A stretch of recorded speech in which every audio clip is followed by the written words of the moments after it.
Bom dia, amada igreja. Vamos à leitura em Provérbios. Provérbios 8, versículo 12. Eu, a sabedoria, moro com a prudência, e tenho conhecimento que vem do bom senso. Temer ao Senhor é odiar o mal. Odeio o orgulho e a arrogância, o mau comportamento e o falar perverso. Meu é o conselho sensato. A mim pertence o entendimento e o poder. Por meu intermédio os reis governam, e as autoridades exercem a justiça. Também por meu intermédio governam os nobres, todos os juízes da terra. Amo os que me amam, e quem me procura me encontra. Comigo estão as riquezas e honra, prosperidade e justiça duradoura. Meu fruto é melhor do que o ouro puro. O que eu ofereço é superior à prata escolhida. Ando pelo caminho da retidão, pelas veredas da justiça. Concedo riqueza aos que me amam, e enchendo os seus tesouros. O Senhor me criou como o princípio do seu caminho, antes das suas obras mais antigas. Fui formada desde a eternidade, desde o princípio, antes de existir a terra. Nasci quando ainda não havia abismo, quando não existiam fontes de águas, antes de serem estabelecidos os montes e de existirem colinas, eu nasci. Ele ainda não havia feito a terra, nem os campos, nem o pó com o qual formou o mundo. Quando ele estabeleceu os céus, lá estava eu. Quando traçou o horizonte sobre a superfície do abismo, quando colocou as nuvens em cima e estabeleceu as fontes do abismo, quando determinou as fronteiras do mar para que as águas não violassem a sua ordem, quando marcou os limites do alicerce da terra, eu estava ao seu lado e era o seu arquiteto. Dia a dia eu era o seu prazer e me alegrava continuamente com a sua presença. Eu me alegrava com o mundo que ele criou, e a humanidade me dava alegria. Ouçam-me agora, meus filhos, como são felizes os que guardam os meus caminhos. Ouçam a minha instrução e serão sábios. Não a desprezem. Como é feliz o homem que me ouve, vigiando diariamente a minha porta, esperando junto às portas da minha casa. Pois todo aquele que me encontra a vida e recebe o favor do Senhor. Mas aquele que de mim se afasta, a si mesmo se agride. Todos que me odeiam amam a morte. Vamos orar. Pai maravilhoso, Deus altíssimo, a Ti damos toda a glória, Senhor. Peço a Ti que me use nesse momento, que me ajude a lembrar do que o Senhor colocou no meu coração, mas que o Senhor me use com o Espírito Santo, Pai, que o Espírito Santo me guie nessa mensagem. E louvado seja o Teu santo nome, hoje e sempre. Amém. Decisões. Todo mundo teve que tomar uma decisão difícil na vida já. Algumas mais difíceis que outras. E você provavelmente tem que tomar uma decisão difícil nesse momento. E eu não sei. Talvez você tenha um emprego estável, bom, mas deseja empreender. E é uma decisão difícil.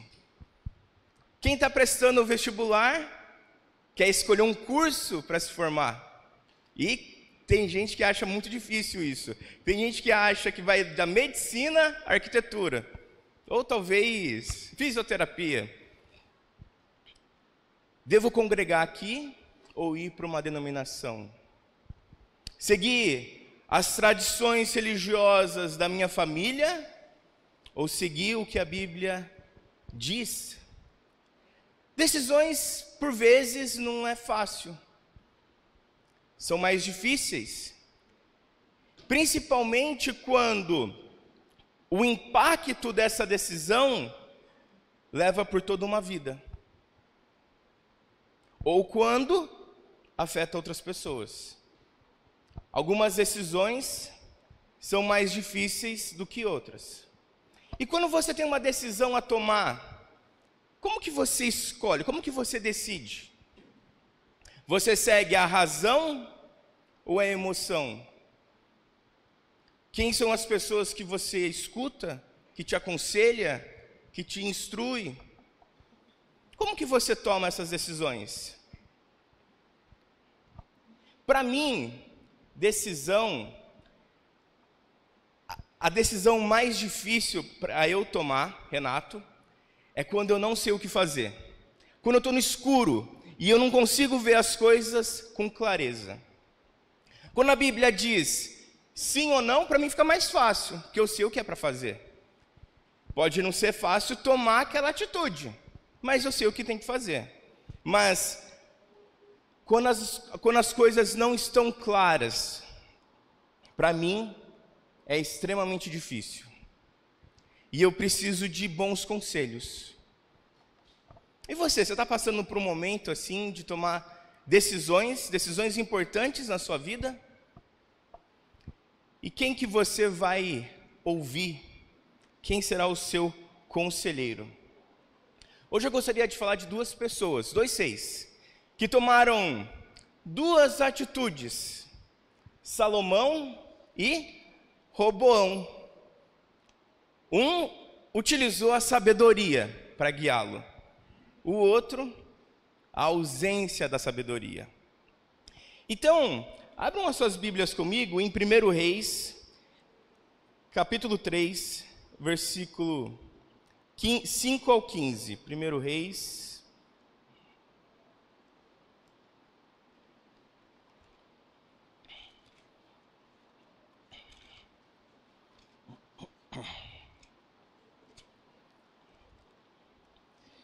capítulo 3, versículo 5 ao 15.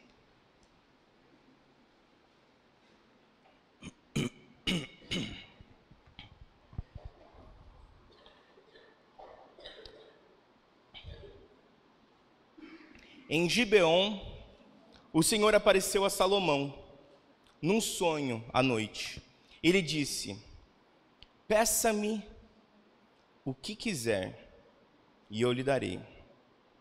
Salomão respondeu: tu foste muito bondoso para com teu servo, o meu pai Davi, pois ele foi fiel a ti, justo e reto de coração.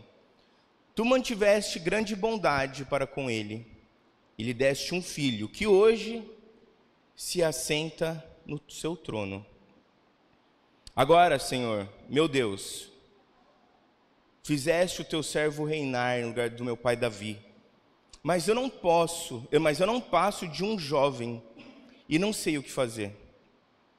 Teu servo está aqui entre o povo que escolheste, um povo tão grande que nem se pode contar. Dá, pois, a teu servo um coração cheio de discernimento para governar o teu povo e capaz de distinguir entre o bem e o mal. Pois quem pode governar este teu grande povo? O pedido que Salomão fez agradou ao Senhor.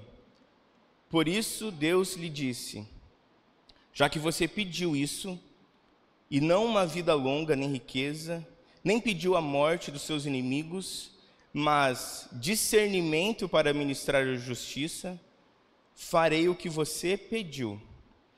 E lhe darei um coração sábio e capaz de discernir, de modo que nunca houve, nem haverá ninguém como você. Também lhe darei o que você não pediu, riquezas e fama, de forma que não haverá rei igual a você durante toda a sua vida. E se você andar nos meus caminhos e obedecer aos meus decretos e aos meus mandamentos como seu pai, eu prolongarei a sua vida. Então Salomão acordou e percebeu que tinha sido um sonho. A primeira coisa de tudo que eu vejo aqui é: Por que queremos sabedoria? Por que pedimos por sabedoria? Você gostaria de ser uma pessoa sábia ou tola? Eu acredito que ninguém gostaria de ser uma pessoa tola. Todos gostariam de ser sábios. Mas por que você gostaria de ser sábio? Para que numa mesa, ao redor, várias pessoas pudessem te contemplar e te dizer como você é bom? Você gostaria de sabedoria por vaidade? Para alimentar o seu ego? Qual o motivo? Quando eu estudo a Bíblia, e o que eu vejo, a sabedoria é por dois motivos, duas razões. Primeiro, fazer o que é certo. Louvar o Senhor, obedecê-lo. E segundo, administrar bem as coisas que Deus confiou a mim. Como nós vemos aqui no caso de Salomão, Salomão diz o seguinte: eu estou no seu trono, não no meu trono. Quando Salomão fala o seguinte, ele tem uma escolha. Ele pode governar com um cetro de ferro e ser um homem autoritário, ou ele pode fazer o que Deus deseja. E quando Salomão pede isso, ele quer fazer o que Deus deseja, ele quer obedecer ao Senhor. E Deus colocou coisas na sua mão. Por exemplo, na minha vida, Deus me deu uma esposa. E a Bíblia diz que eu sou cabeça do lar. E cabeça do lar não significa que eu vou governar minha casa da forma que eu bem quiser e bem entender. Mas eu sou representante de Deus no meu lar. E eu tenho que honrar e preservar a minha família de acordo com os propósitos de Deus. Isso Deus designou a mim. E eu tenho que lutar por isso, para obedecer a Deus e que a vontade de Deus seja feita no meu lar. Então, sabedoria é você administrar bem o que Deus confiou a você. E nós sabemos o seguinte, que Deus aparece para Salomão e ele diz: pede o que você quiser, e eu lhe darei. O que você escolheria? O que você falaria? O Joca está ali, ó. Vamos lá, se eu perguntasse para o Joca, Deus pediu para você, Joca, pede o que você quiser. O que você pediria? Igual a Salomão? Uau, ele me quebrou. Eu achei que ele ia pedir um PlayStation 5, jogar FIFA o dia inteiro. Ele ia ser igual a Salomão, maravilha, parabéns. E você me quebrou aqui, porque eu achei que uma criança ia pedir como uma criança. Porque normalmente, você é sábio, muito sábio. Normalmente nós pedimos de acordo com a nossa maturidade. Pedimos coisas supérfluas quando somos supérfluos. E pedimos coisas sabedoria quando a sabedoria reina no lar, né? Muito bom, Joca. Mas nós pedimos de acordo com a nossa maturidade.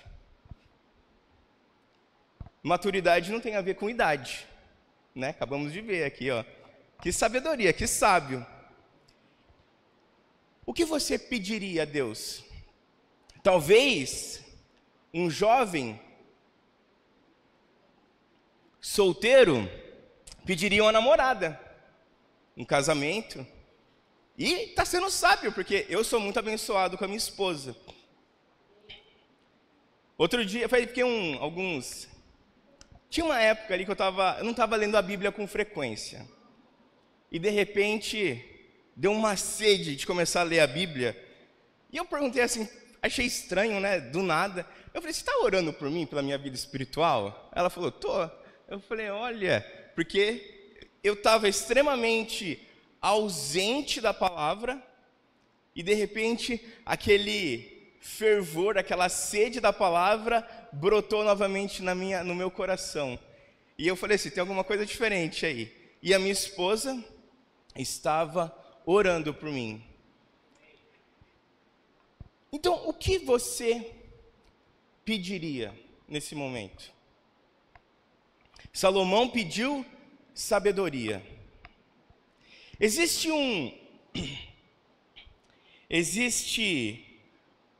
não é um princípio, uma frase comum aí na história, na humanidade aí, que diz o seguinte: os fins justificam os meios. E o que isso significa?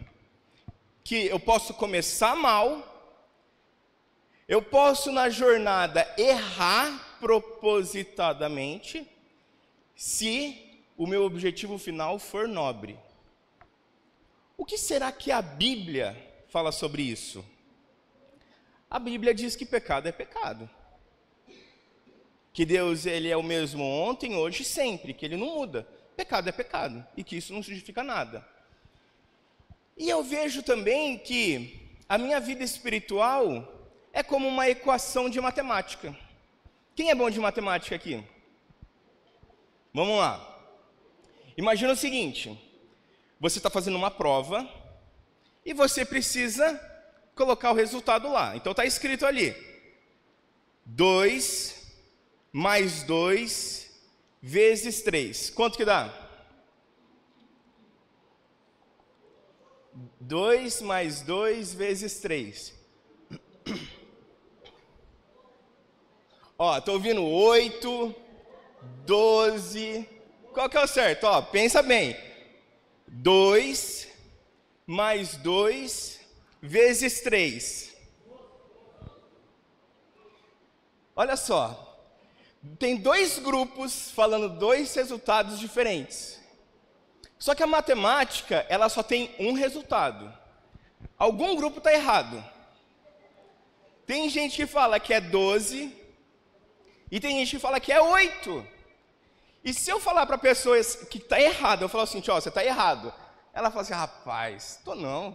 Olha aqui, ó, 2 mais 2 vezes 3. E se você falou que é 12, você está errado.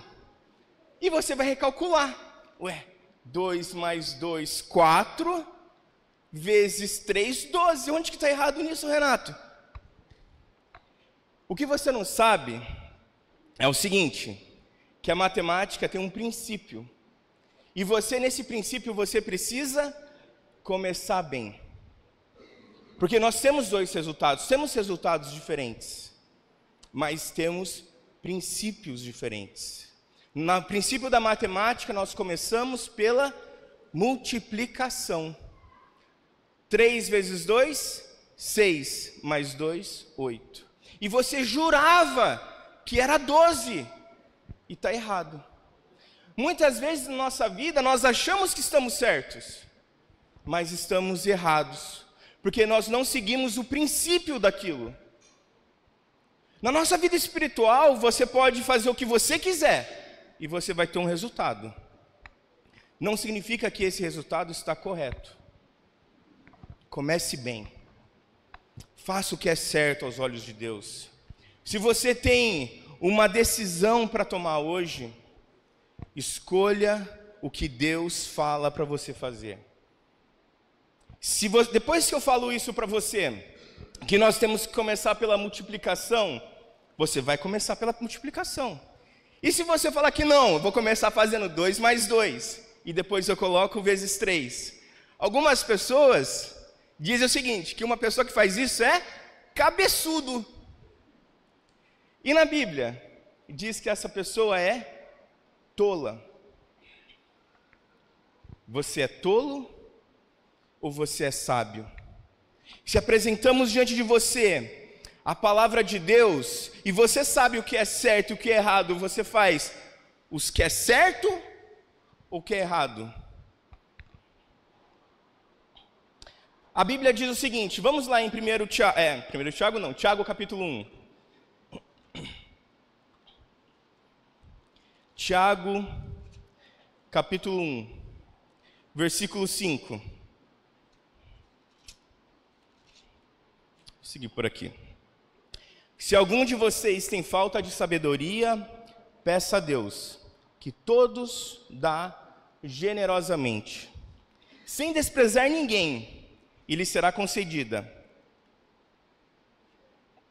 Peça, porém, com fé, sem duvidar, pois aquele que duvida é semelhante à onda do mar, levada e agitada pelo vento. Próximo.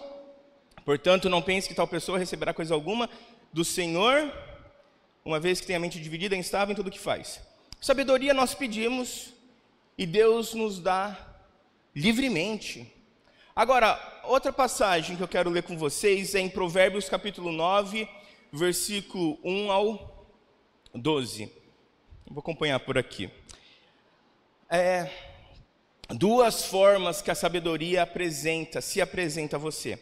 A sabedoria construiu sua casa, lavrou suas 7 colunas, preparou sua carne para a refeição, misturou o vinho e arrumou sua mesa.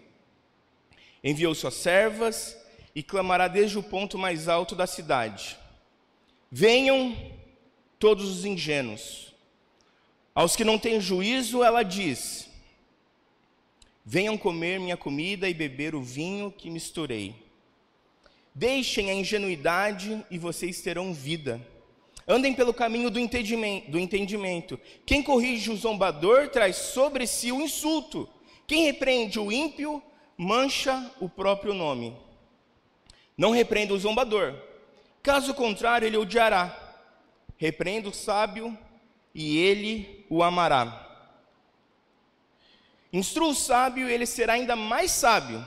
Ensina o justo e ele aumentará o seu saber. O temor do Senhor é o princípio da sabedoria, e o conhecimento do santo é entendimento. Porque, por meu intermédio, os seus dias serão multiplicados e os anos serão acrescentados à sua vida. Se você for sábio, a sabedoria será a sua recompensa.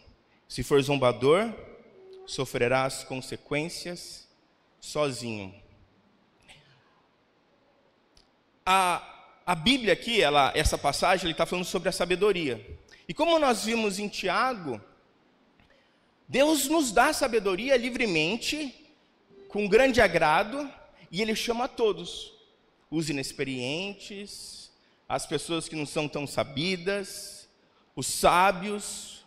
Então ela faz um apelo: me procurem, e vocês me encontrarão. Só que a sabedoria aqui, ela se apresenta de uma outra forma também, pela repreensão. E ela diz o seguinte: se você zombar, se você se apresentar para o zombador, ele te odiará. Mas se você se apresentar, se você repreender o sábio, ele vai te amar mais, ele vai te amar. E ele se tornará mais sábio. Quando nós ouvimos um conselho, a sabedoria está se apresentando a nós. Deus coloca teus servos para nos instruir. E quando nós fazemos cara feia, quando nós não ouvimos, nós estamos sendo zombadores e tolos. Deus usa homens para edificar a tua igreja. Como que você recebe uma repreensão? Fica de mal, de bico? Já viu aquelas pessoas com bico assim, tô de mal, né? Tem, não tem?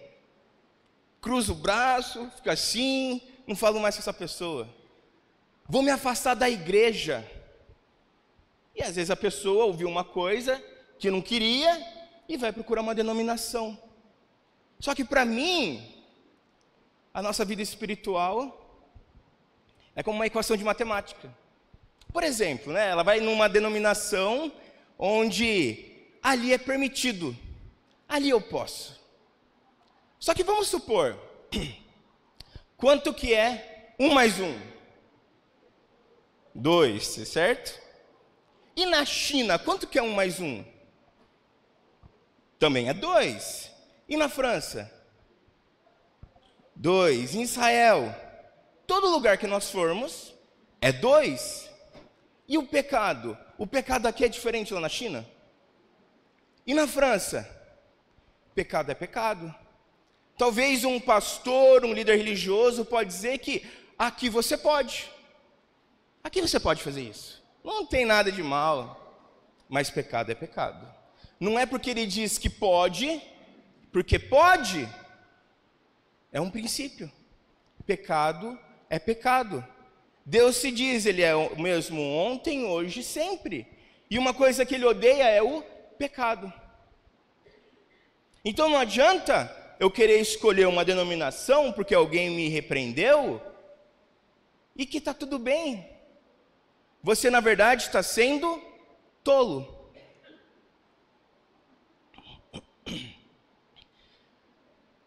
Segundo Crônicas, capítulo 10. Agora nós vamos ver uma pessoa que ouviu, que não utilizou a sabedoria.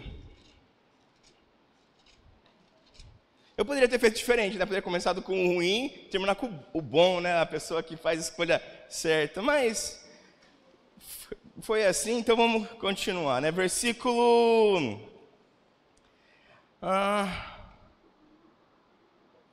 eu vou começar, eu não marquei aqui, mas eu vou começar a partir do 3. Não, vamos lá, a partir do 1, vai. Eu vou do 1 ao 9. Roboão foi a Siquém porque todos os israelitas tinham se reunido ali para proclamá-lo rei. Assim que soube disso, Jeroboão, filho de Nebate, voltou do Egito para onde havia fugido do rei Salomão. Então mandaram chamá-lo. Assim Jeroboão e todo Israel foram ao encontro de Roboão e disseram: o teu pai pôs sobre nós um jugo pesado. Alivia agora o trabalho árduo e o jugo pesado que ele nos impôs, e nós serviremos a ti. Roboão respondeu: voltem a mim daqui a 3 dias. Então o povo foi embora. Para aqui, deixa até aqui. Volta ali no 5. Eu acho que Roboão ele começa bem, né? Tem uma situação diante dele, e essa situação talvez ele não saiba muito bem o que acontecer, o que fazer. E se eu parasse nesse versículo, eu ia falar assim: ó, igual é a mim. Porque lembra que eu falei o seguinte, as situações difíceis que não estão claras, para mim são as mais difíceis. A Bíblia não fala assim: ó, você tem que fazer dessa forma. Qual curso da faculdade tem que escolher? Medicina ou engenharia? É contigo, né? O que eu tenho que fazer nessa situação? Continuar nesse emprego ou mudar? Às vezes a gente não sabe, né? Continuar trabalhando aqui na CLT ou empreender. Então eu preciso de sabedoria. Então se parasse aqui, eu ia pensar: eu acho que ele ia fazer igual a mim. Eu ia orar, pedir opiniões de outras pessoas, conversar com a minha esposa, tentar entender um pouco mais, refletir, digerir essa ideia. E daí a gente continua no próximo versículo. O que Roboão faz? Olha lá o versículo 6. O rei Roboão consultou os anciãos que havia servido a Salomão. Positivo, né? O seu pai durante a vida dele. Como vocês me aconselham a responder a este povo? Então você imagina, quando nós vimos a passagem ali de Salomão. Salomão era o homem mais sábio. Ele tinha muito discernimento. Ele era uma pessoa extremamente sábia. E mesmo assim, ele tinha conselheiros. Imagina como devia ser o nível dos conselheiros de Salomão. Eles deviam ser extremamente sábios. Todos nós devemos ter um bom conselheiro, uma boa pessoa para conversar, trocar ideias, como se fosse um mentor. A igreja aqui precisa disso. Os servos, os fiéis, os membros, os evangelistas, todos os presbíteros, todas as pessoas precisam de uma pessoa para se aconselhar. Isso se chama humildade. Quando nós dizemos: eu sou extremamente sábio, agora ninguém é mais sábio do que a mim, então a pessoa se torna orgulhosa. Então Salomão ele tinha conselheiros. E os conselheiros responderam a Roboão. Só fazer um parênteses, se eu não me engano, eu devia ter procurado isso, mas se eu não me engano, Roboão tinha 17 anos quando ele começou a reinar. Talvez depois alguém procura aí e me traga essa informação, consigo falar aqui para vocês. Mas ele era uma pessoa nova. Eles responderam: se hoje fores bom para esse servo, se lhes agradares, dando-lhe uma resposta favorável, eles serão teus servos para sempre. Próximo. Roboão, contudo, rejeitou o conselho que os anciãos lhe tinham dado e consultou os jovens que havia crescido com ele e lhe serviam. Perguntou-lhes: que conselho vocês me dão? Como devemos responder a este povo que me diz: alivia o jugo que o teu pai pôs sobre nós?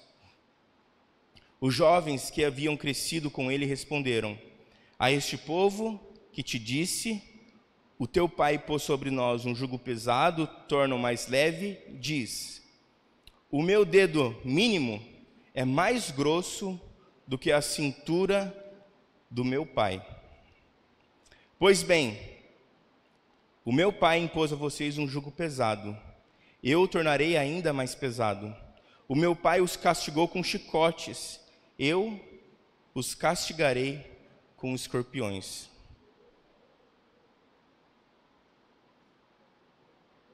Até aqui tá bom. Então ele falou o seguinte, como que era, que versículo que era? Ele fala do dedo mínimo, né, o mindinho. Que versículo que era? Alguém consegue lembrar? 10. Meu dedo mínimo é mais grosso que a cintura do meu pai. Então, o meu fardo é mais pesado. E tem alguns que tem uma cintura um pouco mais larga, né? Eu não sei como que era Salomão, mas mesmo assim, ele rejeita as instruções daqueles sábios. E ele queria a resposta de seus amigos, que cresceram com ele, pessoas que não eram sábias, inexperientes. Ele ouviu e seguiu o que ele queria ouvir. Quando você tem uma decisão a tomar, como que você toma? Você segue, você escuta as pessoas que você falam o que você quer ouvir, ou você escuta e faz aquilo que deve ser feito? 41?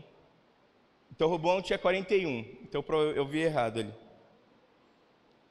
Salomão 18. Então, como nós dissemos, idade não significa nada. Se ele começou com 41, não significa que ele era sábio. Não é porque uma pessoa idosa, ela é uma pessoa que pode ser um presbítero. Tem pessoas que têm uma idade avançada que eu não escutaria. Outros, porém, eu escutaria. Tem jovens que são inexperientes e imaturos. Outros jovens são maduros. E isso tudo define de acordo com as nossas decisões, da nossa maturidade. Às vezes a pessoa evita conflito, porque não quer tomar a decisão correta. As pessoas ficam preocupadas com o que os outros vão dizer. Fazer o que é certo exige decisões difíceis. E Roboão, ele queria fazer, não precisava de conselho. Muitas pessoas, elas querem aprovações para o erro. E ela pergunta simplesmente para saber se você vai aprovar o que ela está fazendo ou não. Como que você toma as suas decisões? Sexta-feira, eu estava reunido com um grupo de amigos e fizeram uma pergunta para a gente e perguntaram o seguinte: o que é sucesso? E algumas pessoas disseram, eu disse realização. Algumas pessoas disseram família, falaram o nome de filho, falaram coisas importantes para a vida delas. Se eu fosse responder hoje, eu mudaria a minha resposta. E eu diria sabedoria. Sucesso é ter sabedoria. E por que eu diria isso? Na minha vida tem muitas coisas que me agradam, muitas coisas que eu gosto, que amo, que eu coloco em primeiro lugar, por vezes eu esqueço, perco o foco. E tem tantas coisas que eu amo, por exemplo, família. Só que sucesso não é só simplesmente ter uma esposa, ou um filho, uma mãe, uma avó, não é simplesmente isso. Mas como lidar com eles? Porque situações difíceis aparecem em nossa vida e nós devemos amá-los, às vezes corrigi-los, instruí-los. Por vezes, palavras difíceis afastam um ou outro. Você vê, não é porque você tem filho que talvez seu relacionamento com seu filho seja bom. Então existem muitas vezes briga em família. Então como que eu cultivo o meu relacionamento com os meus familiares? No meu emprego? Como que eu lido com isso? Porque não é simplesmente ter, mas é cuidar. Então como que eu disciplinaria um filho? Com uma disciplina pequena ou grande? Com a vara ou com a palavra? Como que eu faria determinadas escolhas? E por vezes, muitas vezes a palavra não diz, mas a palavra diz que nós devemos ter discernimento. Então, para mim, sabedoria seria ter sucesso, porque eu saberia cultivar as coisas que eu dou valor. E para finalizar, em Deuteronômio 30, 19, o contexto é um pouco diferente. Os israelitas estão prestes a entrar na terra prometida. E Deus, ele fala das bênçãos que eles vão ter se segui-lo. E em 30, 19 diz o seguinte: Deus falando aqui: hoje invoco os céus e a terra como testemunhas contra vocês, de que colocarei diante de vocês a vida e a morte, a bênção e a maldição. Agora escolham a vida, para que vocês sejam filhos e vivam. E para que vocês amem o Senhor, o seu Deus, ouçam a sua voz e se apeguem firmemente a Ele, pois o Senhor é a sua vida, e Ele lhes dará muitos anos na terra que jurou dar aos seus antepassados, Abraão, Isaque e Jacó. Deus, ele coloca diante de você a bênção e a maldição. Não que ele quer que você escolha a maldição, mas você faz o que você quiser. Você pode ser sábio e tolo. A sabedoria, quando eu li, antes de começar a pregação, ela se apresenta como vida, e você pode escolhê-la. E ela foi criada antes da criação do mundo. Ela é atemporal. O mundo não muda. Pode mudar as coisas, mas a sabedoria não. Os jovens falam o seguinte: o mundo hoje é diferente, mas a sabedoria, ela é a mesma, desde a criação do mundo. E você pode escolher a vida, a sabedoria, mesmo sendo uma decisão difícil, ou a morte, a tolice. Que essa igreja seja uma igreja sábia,